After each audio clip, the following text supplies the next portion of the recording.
Mana pula pergi? Rasa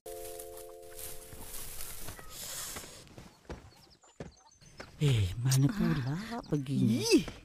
Rasa Opa, akak.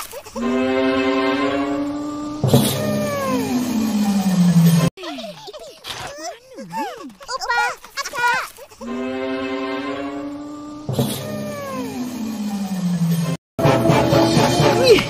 penat kita orang mencari.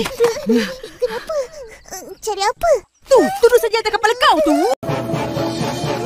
Penat kita orang mencari. Kenapa? Cari apa? Tu, tuduh saja atas kepala kau tu. Kan Opah punya. Kenapa ambil? Kau orang buat main je. Apa punya? Kenapa ambil? Kau orang buat main je. Kita orang jumpa kat bawah tadi. Ingatkan Opa buang. Kita orang jumpa kat bawah tadi. Ingatkan Opa buang. Opah, tengok. Teruknya. Dah berlubang. Buang ajalah. Opah, tengok. Teruknya. Dah berlubang. Buang ajalah. Dah tak boleh guna lagi.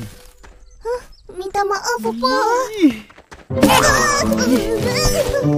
Dah tak boleh guna lagi. Minta maaf, Opa. Akak buat apa tu? Pukul lalat. Susah tak ada tuduh saji. Akak buat apa tu? Pukul lalat. Susah tak ada tuduh saji. Pergilah beli yang baru. Kat kedai ada jual. Banyak. Pergilah beli yang baru. Kat kedai ada jual. Banyak. Tapi tudung saji mengkuang yang Opah nak tu tak ada. Ya. Tapi tudung saji mengkuang yang Opah nak tu tak ada. Ya.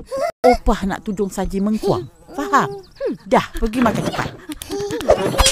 Opah nak tudung saji mengkuang. Faham? Dah, pergi makan cepat. Wah, kenapa nak tudung saji mengkuang juga? Saja. Sebab dah biasa guna dari dulu-dulu lagi. Wah, kenapa nak tudung saji mengkuang juga? Saja. Sebab dah biasa guna dari dulu-dulu lagi. Guna yang plastik pun boleh. Nak tutup makanan je kan? Betul. Kita tutup makanan dengan tudung saji. Guna yang plastik pun boleh. Nak tutup makanan je kan? Betul. Kita tutup makanan dengan tudung saji untuk melindungi makanan dari kena habuk dan dari dihinggap lalat. Tapi dulu fungsi dia lebih daripada itu. Untuk melindungi makanan dari kena habuk dan dari dihinggap lalat. Tapi dulu fungsi dia lebih daripada itu. Ya ke? Tak tahu pula. Ya, ketinggian dan kelebaran tudung saji berperanan memerangkap udara. Ya ke? Tak tahu pula. Ya, ketinggian dan kelebaran tudung saji berperanan memerangkap udara. Jadi dapatlah mengekalkan keadaan dan suhu makanan. Makanan pun boleh tahan lama. Tak adalah basi cepat. Jadi dapatlah mengekalkan keadaan dan suhu makanan. Makanan pun boleh tahan lama. Tak adalah basi cepat.